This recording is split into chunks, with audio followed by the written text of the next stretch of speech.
Welcome to the Tea Huddle. Your only source for gridiron gossip. If your fantasy football season is slipping out of your grasp, Or if you're just relieved that none of your players have been arrested lately. then you have found yourself in the right place. I don't think any of my players have been arrested lately. And I'm on 3 different teams. Yeah, I don't think any of mine are either. Also, I'm losing in all of my leagues, but I don't have any injuries or arrests to blame it on. It's really just my poor management. No, there was one injury, no? Not a big one. Oh, I have a big one, which is why I'm in last place, Joe Burrow. But the streets are saying he practiced this week. Yeah, he's really trying to get out there. I'm trying to say the streets are saying more. Okay. Is it working out for you? I just tried it and it felt great. Yeah, wow. Well, you got your ear to the ground. those streets. That's how you hear what the streets are saying, by Exactly. keeping your ear to the ground. You gotta listen. And he's practicing, so maybe my Cincinnati Bengals, which I thought was the cutest name because I had Joe Burrow and Jamar Chase, and I'm the only girl in my league that I'm playing in. Last year I was the Minnesota Vikings because I had... Adorable. Thank you. Who did I have that was on the Vikings? JJ, Justin Jefferson. Yes, exactly. And this year the Bengals are falling apart. Last place losers. Yeah. sorry to the Bengals. That's a shame. But Joe Burrow is practicing and we're going to come back better than ever. Sorta. Maybe. Hopefully.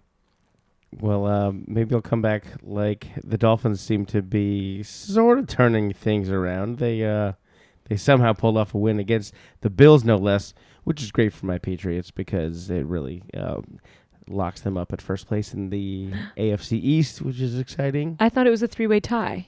It's a 3-way tie in the whole AFC, but in our division, the Patriots are number 1. And if the Bills keep losing games, like this is just great. Wow.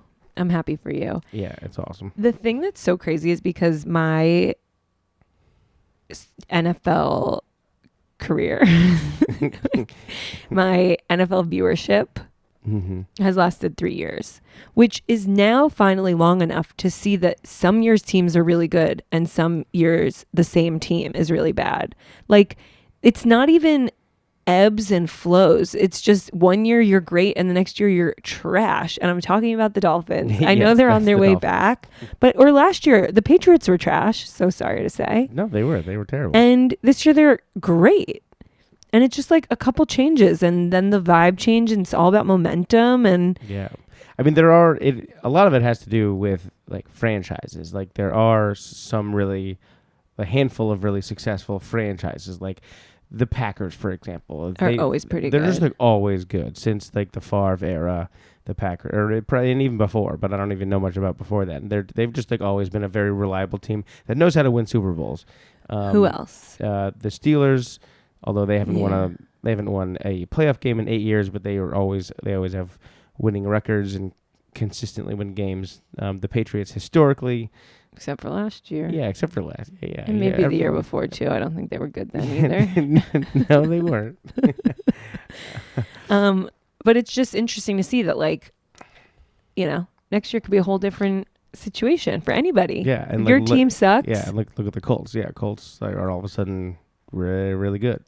And we are going to talk about why. Oh, yeah. Later on. So stay tuned. But sorry, I interrupted and totally hijacked you were saying that the Dolphins, they're maybe a new leaf is turning. Maybe. I sort of don't think so, but we are I think they just kind of got lucky against the Bills. But it kept Mike McDaniel's job and gave him a moment to be sassy to some Bills fans who congregated at a bar in Miami. It's like a Bills bar in Miami. Yeah, that's what, if you're a Bills fan in Miami, which is sort of a hilarious conundrum to be in. Then you go to this bar that Mike McDaniel just so happened to drive by after their win and just open his window and smile at everybody. Which I love sass as much as the next gal. You're imminently getting fired. Like, Yes. your job is on the line. Totally. Everyone on the whole internet is clowning you week after week. You have a losing record is it like the time to gloat? Like, oh, you snuck in one win and you're doing the slow window down. Like, look at me, I'm the coach, I beat you. It feels like when a team is losing by so much and they make like a play and everybody's doing some sort of it's not even a touchdown. Like you catch the ball and everybody's doing some sort of a celebration. Like, okay, you're losing still. Exactly. No, that's a really good analogy because he is like probably 2 losses away from getting fired, and it's like maybe he should be spending his time more constructively than trolling just the fans, not even like the team, like just some random fans in Miami. Just trying to like get a drink and watch the game and root for their team. Yeah. And then he was also sassy in the presser about it. He was asked about it, and he was like alluding to it being AI. But like he was all but admitting that it was him, and he said that he's like, I just live in the neighborhood and AI also exists, and like that was it. No, pass. Yeah, like I don't think you should be having that much fun right now, right? Mike McDaniel. I do get like take your celebrations where you can get them, but like I draw the line at gloating. When like gloat when you're 9-1. What week are we in? Yeah, you could be 9-1 right now. Mm-hmm. Is anybody? Nope. Oh, the best record is 8-2. Pats have it. Wow, I set you right up for that one. Exactly.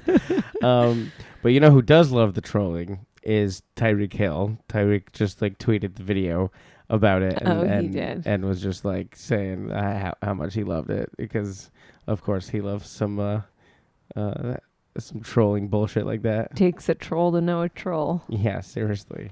But Tyreek is, after his gnarly injury, he has found something to do with his time. Tyreek has announced his budding DJ career under stage name Cheetah. He found something to do with his time other than assaulting women. Yeah, I mean, this is a great like avenue for him to put his emotions and his aggression, and maybe it's sort of like therapy for him. And it like occupies your hands, so you can't like strangle your fiance. Exactly, you can't strangle anybody while you're mixing beats. Yeah, while you're turning you're scratching vinyl. Yeah, exactly.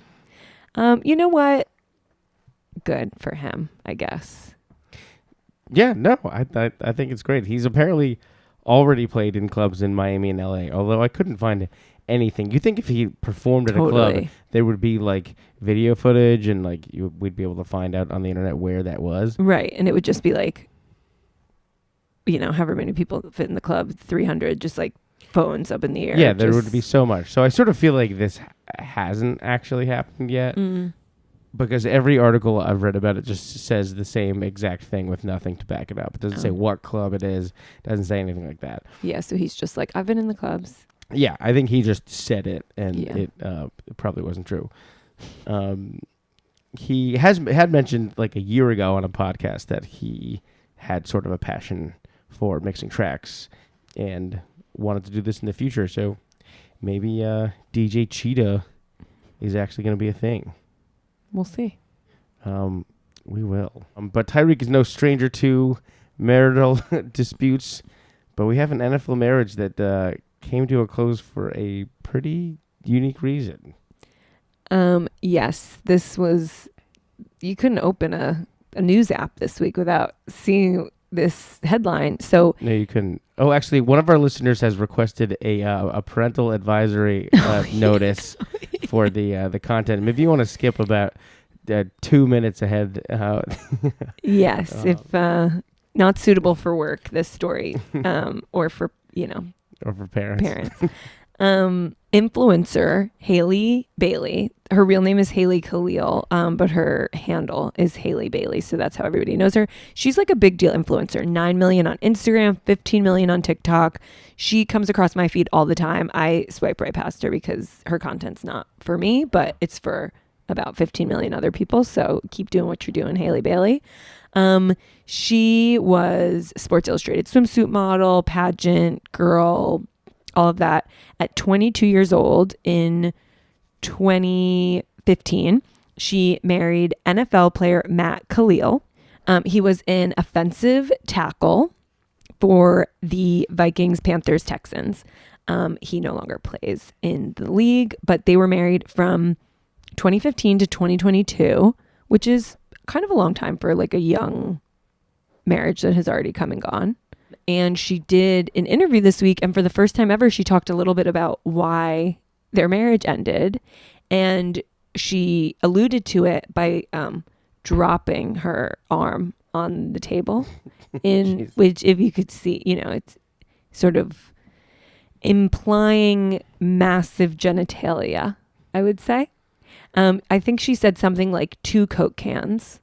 She went into detail. There are all sorts of details on the internet about about this man's private parts. But she said it was a real problem. She said they couldn't have sex, that it was painful. They went to therapies. They did all sorts of things to try to find a way to be intimate with one another, and just it led to the downfall of their marriage. Now, I have so many questions. 1, did you not encounter this problem before you got married? 2, yeah, like 7-year marriage. For marriage? But like 7-year marriage, was it just like an issue that grew over time? I don't know. She said they're still really good friends. Not in this interview, but in a different interview.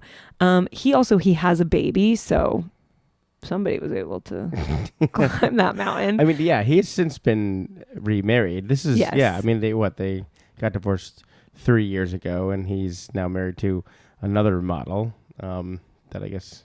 she must have heard what was going on. I guess so. Needed to see for herself. But if you're this man's new wife, and all of a sudden, Page 6, TMZ, People, everything, every outlet is talking about your husband's massive penis, excuse my frankness here. She probably doesn't love that some other girls out there talking about this. I have a feeling that like everybody was above board here.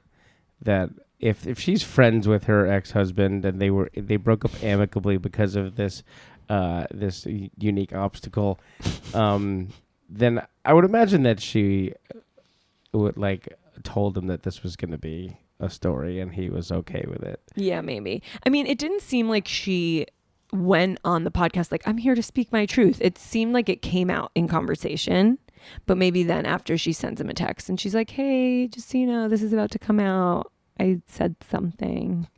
FYI. That's what she should have done. I bet it was even before. You talk to your guests ahead of time about the topics you're going to cover.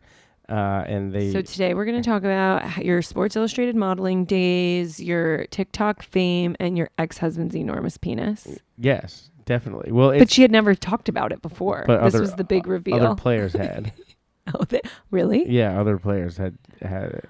Oh, discussed. If it's shocking to other NFL players, you got to think that it's shocking. Yeah, no, I don't think this is. She's blowing any smoke.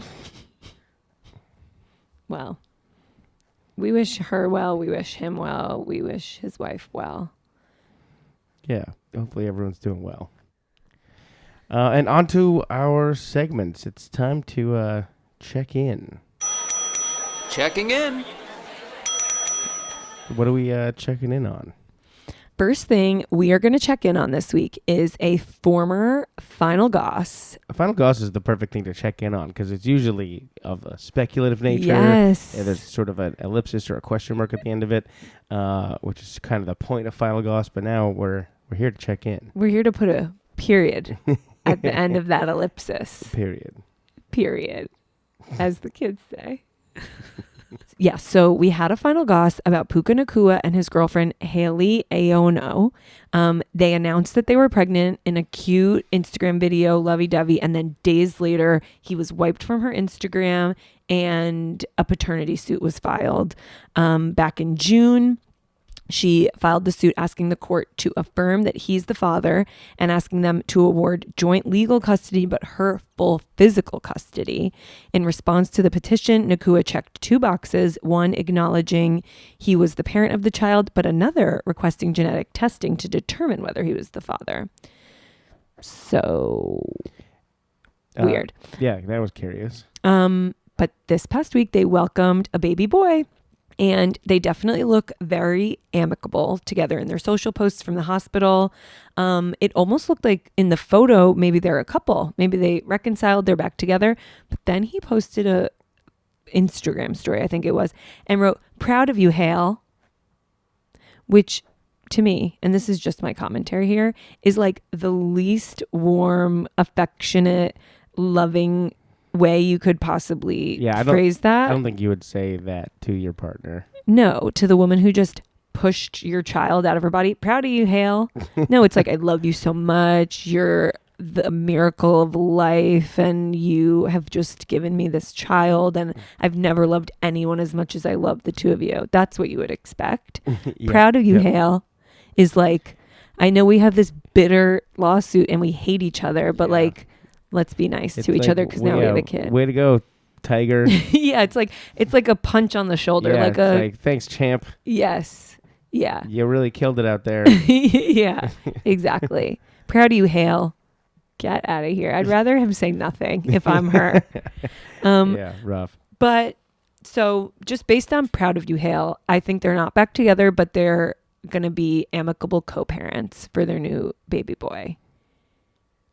That's what I think. But definitely he was in the hospital, which is a great sign for their co-parenting journey ahead. And a great sign indicating that he does believe he is the father of this child. Yeah. It looks like the kid has a bright future. I mean, they're like nice Mormons, right? Like how bad can it get? Have you ever watched The Secret Life of Mormon Wives? You better think No, twice before you say that. Okay, maybe it can get pretty bad. But no, I think they're pretty wholesome people. I think everything's going to be okay over there in the Nakua family. Proud of you, Hale. Okay, for our next check-in, we're going to bring in Kelly. How are you, Kelly? I'm great. I'm so excited for this check-in. I had to join. I had to join for this segment.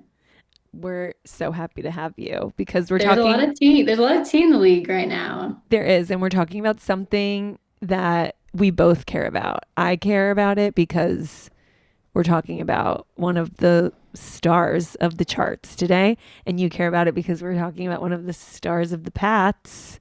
We're checking in on Stephon Diggs and Cardi B because there's a lot to catch up on so we first, I think our first episode of the season talked about how they were a couple, they were official. We knew he was going to do something crazy. I thought maybe more on the Patriots team, start some drama, but no. He seems to be fitting in really well there. I feel like wasn't there a leaked mic'd up clip of him just like encouraging everybody and like he seems to be doing great on the Pats, and I'm pumped about it. And now I'm like, how do you have the time for what's going on off the field? Yeah. So as soon as they were confirmed a couple, pretty much the pregnancy rumors start. She confirms she's having a baby. She tells Gayle King, "I'm having a baby with my boyfriend, Stephon Diggs. We're happy. It's all great." And then the rumors start flying. He's seen leaving the hospital with a stroller, not a stroller, what do you call it? Like a baby car, an infant car seat. Another woman's suing him for a paternity suit. It's all going down. So this week, all this is happening, and then I feel like the next week, Cardi she finally comes to the game. Yes, she's everywhere, like being shown with Robert Kraft. Like I'm like, okay, so maybe it seems like they're doing well. She's supporting her man. She's taking lots of photos. She's doing his touchdown celebration. She's on the field after the game. She really delivered in her first attendance. It was awesome. I was excited about it. I'm so excited, and now I'm just even more confused. No, but I'm here to say it's okay to stay excited about this all. Okay. That's what I'm here to say. I'm ready for it. A lot happened since the last episode. Like we said, she came to her first game, and then over the past week, he let it slip that they're having a boy on a red carpet. He said, "I'm just good that it's a boy. I can't wait to make him do push-ups and sit-ups and run around." Which, like, you don't make your baby do push-ups. He can't even lift its head up. But that's what he's excited about. He's excited to make his baby do push-ups. Sounds like I'm on Ross St. Brown's father. Yes, it does. Yeah, That's seriously. exactly what it sounds like. I'm gonna make you an NFL player. Yeah, good luck to that kid. I love, by side note, really quick, the way Cardi talks about her parenting style. She talks about like all of her kids have tutors. She cares so much about them doing their homework. She cares about them, they're limiting their screen time. She just seems like She seems really down to earth. I think I saw an interview with her recently yes, too, talking about how she was brought up too. And she's like, I can't complain. Like everyone's worked a lot harder than I had to. yeah. So I just try to give my kids a normal lifestyle. Yeah. So I think when Stephon Diggs is trying to make the baby do push-ups, she's going to be like, he's a baby. He can't do push-ups. Or like he needs to do his homework instead of, Cardi will teach whatever. him. So I think, they'll balance it out a little bit. And then the other big piece of checking in news from this past week, a paternity suit that we mentioned a couple episodes ago has been resolved because it was confirmed that he is the father of influencer Lord Giselle, 7-month-old daughter. The tests came back. They said you are the father. She filed the suit in December, and he and Cardi. So she was already pregnant at that time. Yeah. So was he cheating, or I think he was not cheating. So he and Cardi were first rumored in October, and I think and she's sort of like, we were dating, we were having fun. That when she announced she was pregnant, she said everyone was like, go out and have fun, and I guess I had too much fun because now I'm pregnant.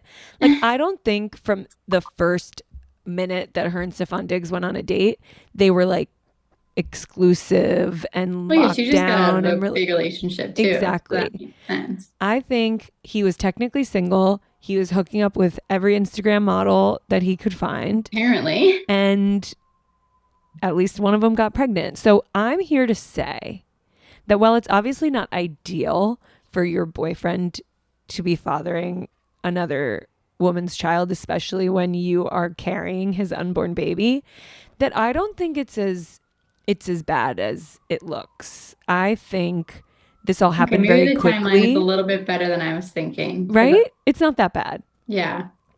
Yeah, maybe that's not so bad. But also I feel bad for this baby girl because I know.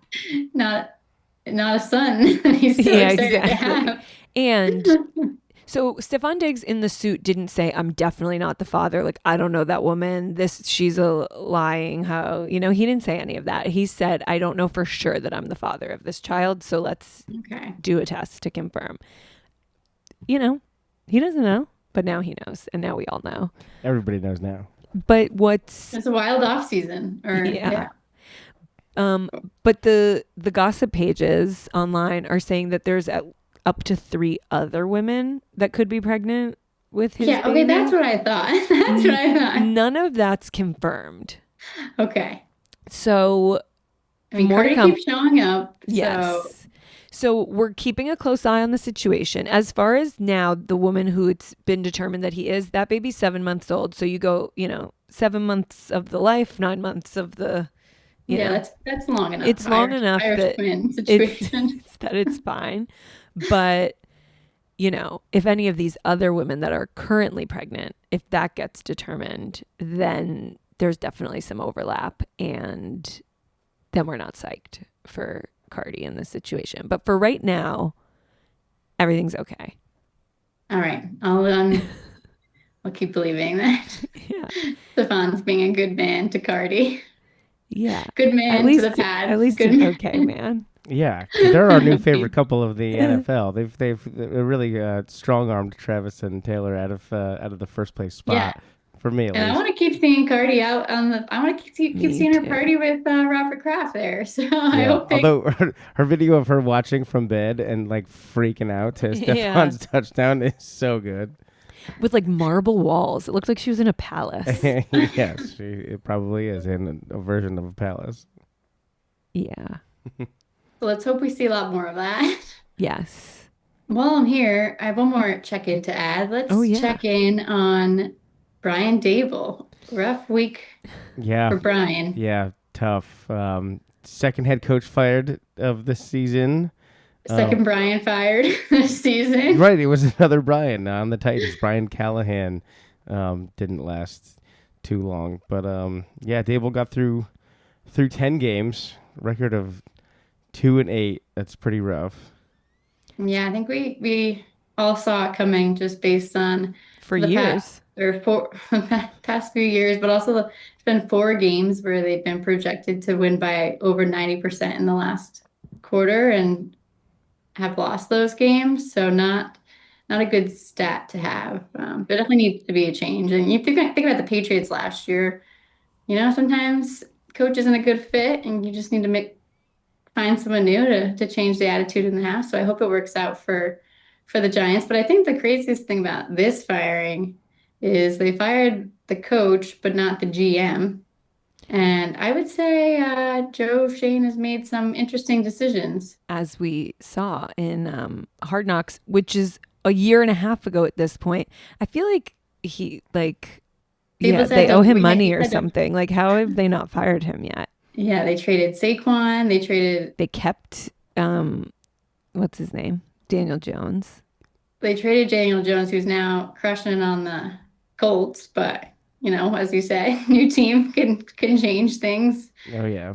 But I think it's just all about politics. Like the ownership has a certain relationship with Shane, and maybe they want him to like dig himself out of this hole that Hard Knocks gave them that is now that's like haunting them still. I feel like they're never going to get over that. God, so fun to watch a reality show about this that's Yeah. so relevant. Like, I'm so excited that we were watching it when it Yeah. happened because Really. it's Yeah, we got it, the inside scoop. haunting But them, also, as you I feel said. like what coach is going to want to join just knowing that what's going on behind closed doors and they're keeping the GM, but they're firing the coach. I don't know. I'd be a little Yeah. stressed to join that Yeah. landscape. And it's just sort of a death sentence for any coach to walk into. I mean, you're getting hired as the interim coach, so you sort of know it's temporary, but it's just a mess.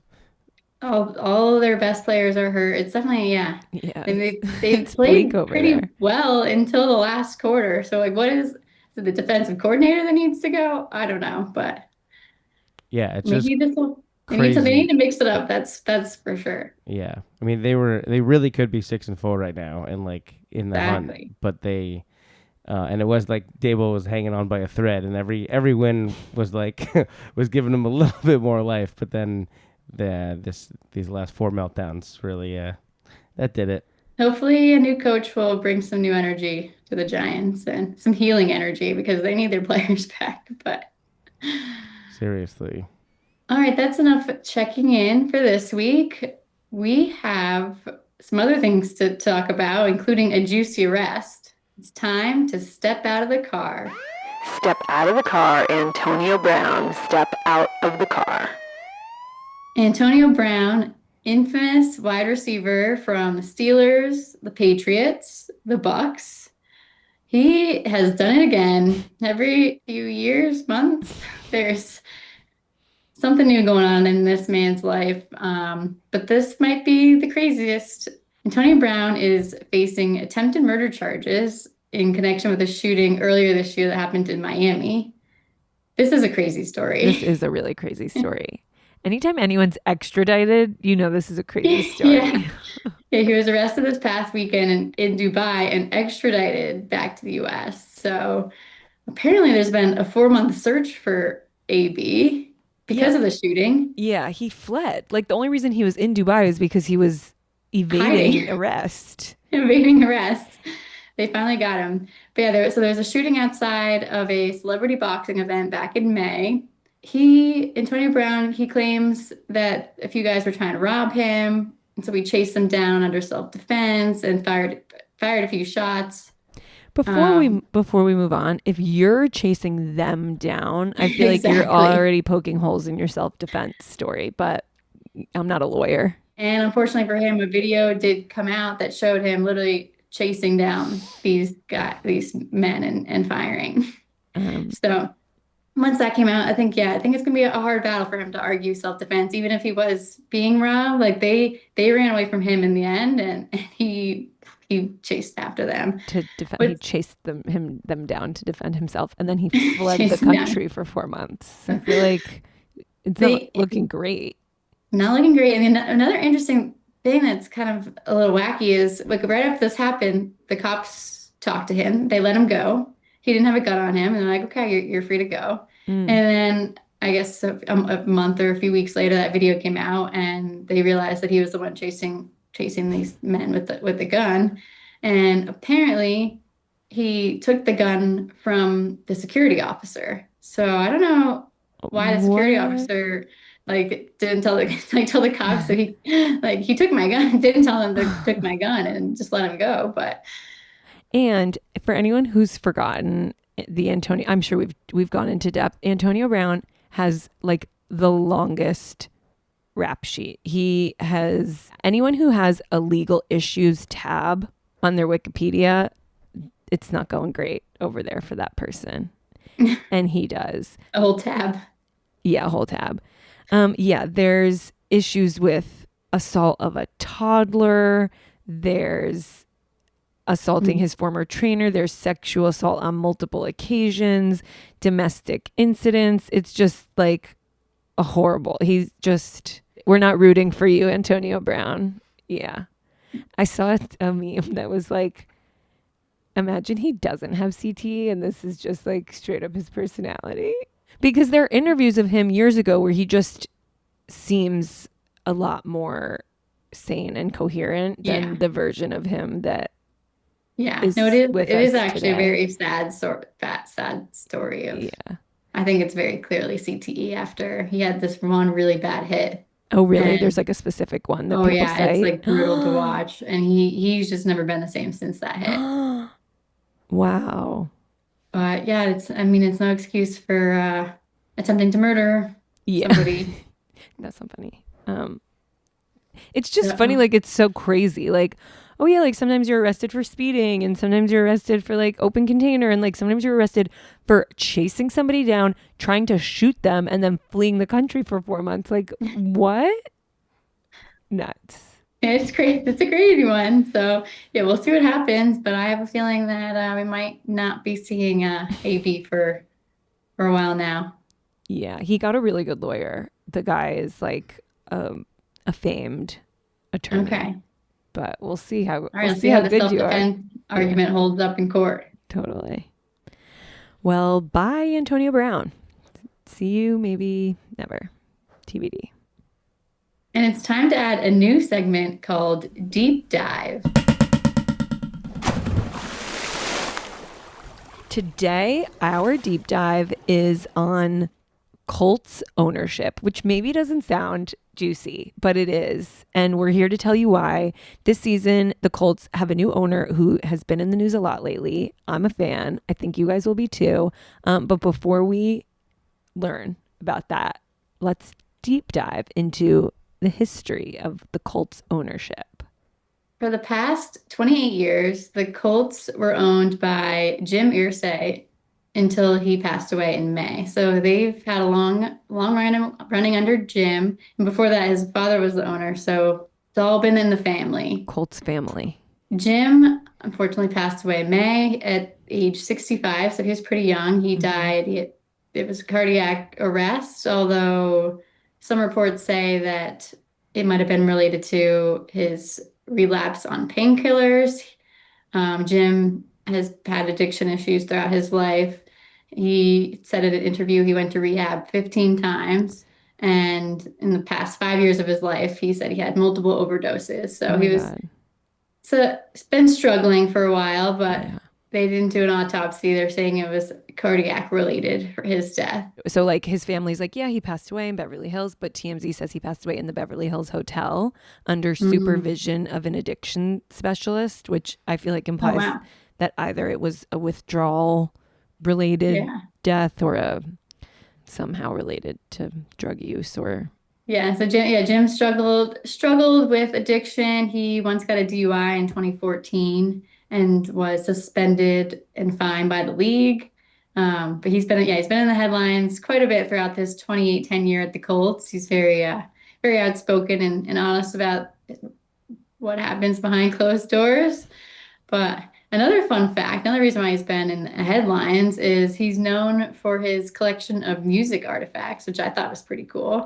He collected Ringo Starr's drum set. He's got guitars from Bob Dylan, Kurt Cobain, Jerry Garcia. This guy got good taste. So, I mean, if you're a billionaire, you might as well just buy all these cool artifacts. But above all, obviously, he's known for being a successful owner. Under his ownership, the Colts won their first Super Bowl during the Peyton Manning era. And as a Pats fan, I remember a lot of battles in the AFC against Jim's Colts during the Tom Brady, Peyton Manning era. I think he's looked at as a pretty successful owner in his time. And I'm thinking that maybe the Pats will face off against the Colts again this year, potentially. Because Oh, right now there's a three-way tie for the number one spot in the AFC between the Colts, Pats, and the Broncos. So maybe, revisit their glory days, their heyday. yeah, we'll revisit in his honor Colts versus Pats in the AFC. But yeah, who's to say that for the Colts, yeah, make their first in the league? Is it because of Jim? Is it because of the new owner? Yes, Because I James? think it's so. When he passed away, his three daughters became co-owners, with his oldest daughter, Carly Ursay Gordon, becoming the new CEO, and she has majority ownership. I think, first of all, so cool that he put all this faith and support into his daughters. All I three love it. have worked in the organization their whole life. One is like in high school, I was answering phones at the front desk. Carly Ursay Gordon, who's now the main majority owner, she worked in the front office. She's been super involved. When he got that DUI or arrest and drama a few years back, she took a chair position and started being more involved then. Yeah, I feel like he prepared them well for the next ownership. Like they're ready. Totally. And they've all said things that their dad was always like, you belong here, you deserve to be here, when they would see lack of, women in certainly leadership positions, but in any positions in the NFL.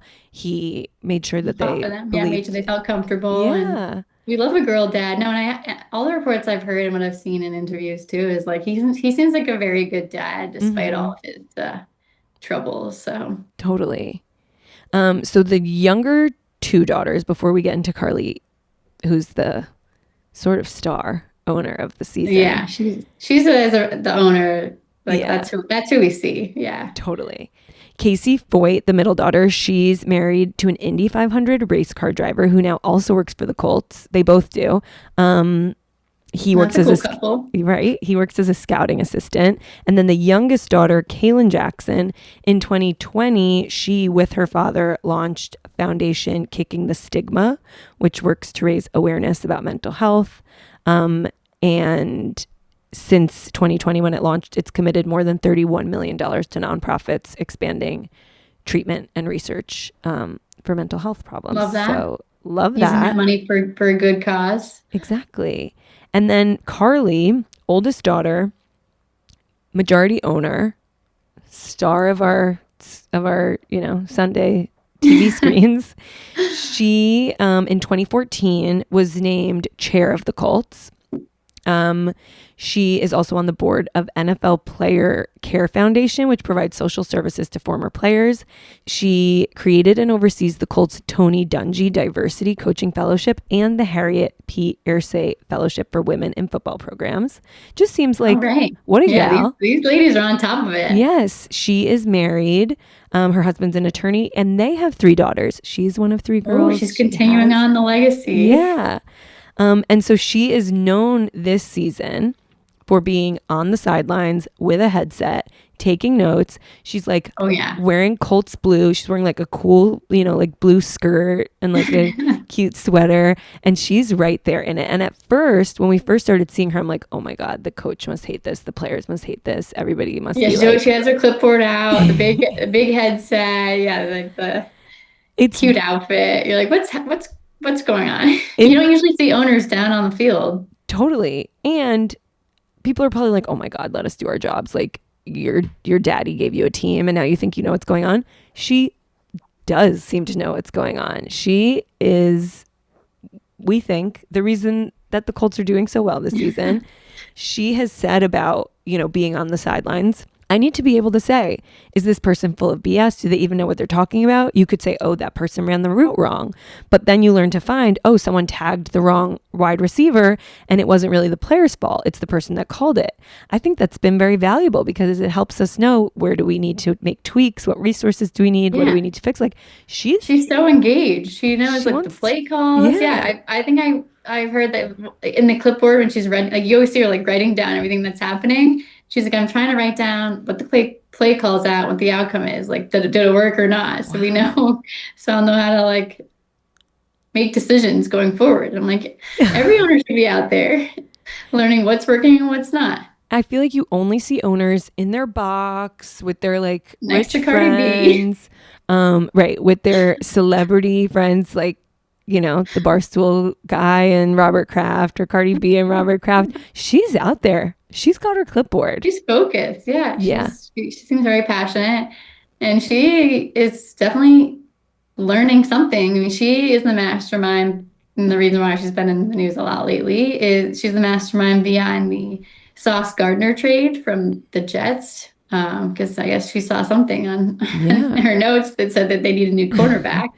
Because the Colts just traded 2 first-round picks for Sauce Gardner, so that was a little bit of a bold trade, but she's going in for, I guess, the kill this year. It reminds me so much of Any Given Sunday, because that's about a football owner whose daughter takes over. And then she watched that. I know. She's like, is this about me? The other thing, the new Netflix show with Kate Hudson, where it's called Running Point, I think. Her dad owns a fake NBA team. And when he passes away, he leaves it to his oldest son, who has drug problems and is forced out of the ownership position. So she has to take over. And she just like cares so much and she's going to make it her team. And I looked up, was Running Point based off the Colts, just because it's so new and it really feels like, you know, because of drug and alcohol problems, the daughter has to take over. And nothing on the internet said that there's any correlation between the two. It's not inspired by it. It's not related, but I think it is. And I wonder if she thinks it is too. But Kate Hudson did a great job and she turned that team around. And I think Carly Gordon is here to do the same thing. Yeah. Yeah. Yeah. I'm excited to see what happens with the Colts. Just girl power, you know? We love a female owner.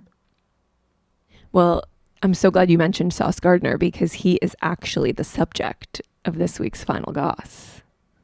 Well, then I have to stick around to hear it. I'm ready for our Final Goss today. It's time for the Final Goss. Final Goss. All right, Marissa, what do you have for us?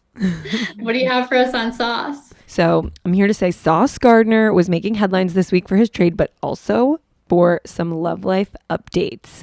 Last we spoke of him, he was dating rapper Ice Spice, but apparently, forgot about that. Oh, how could you forget? But apparently they quietly broke up this summer, and he appears to have moved on, and it's with someone a little bit dramatic. Ooh. Yeah, we love that. Don't move on with someone boring. Move on with someone dramatic. A little more dramatic. Let's hear it. So last weekend he was on vacation with Brooklyn Nicole, who is the rapper Lotto's younger sister. They were in each other's Instagram stories and revealed what looked like matching tattoos behind their ear.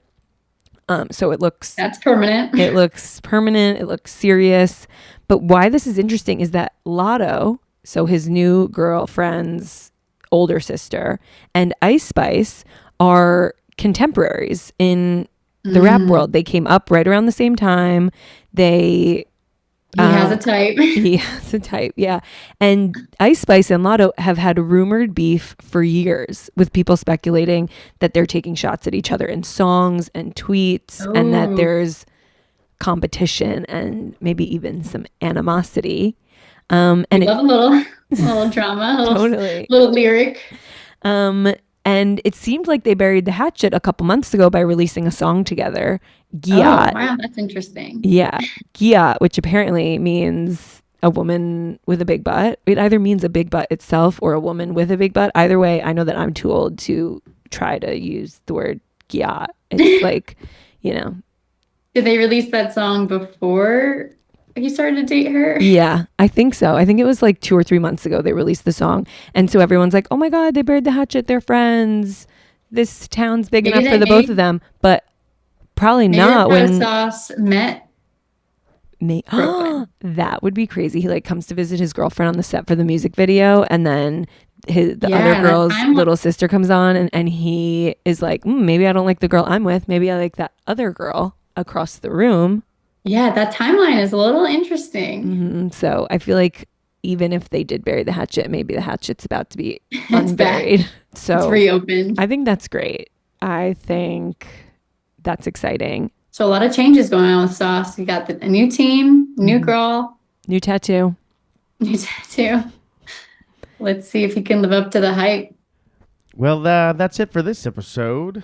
Thanks for tuning in, everyone. Thanks for having me. Marissa, what are you excited for about the upcoming week? Well, this week, the Colts, who we've been talking about a bunch, are playing the Chiefs. So I'm hoping maybe we get like a Taylor, Carly, Irsay Gordon pick together. I feel like they're both, you know, strong women who get the job done. Maybe we'll have some good picks. I love that. Yeah, some girl bosses out there. Yeah, exactly. Go Colts. What about you? But also, I don't know. Yeah. Now they're competing with the Patriots. So I don't know who I want to win that game. I'm conflicted. But I am excited to watch my Patriots smoke the Jets tonight on Thursday Night Football. Oh, hell yeah. Just a couple hours away. Well, yeah, we'll be back in 2 weeks with whatever juice there is to squeeze on the NFL. Thanks for listening, everyone. Find us on Instagram, and we'll see you next time. And until then, stay juicy.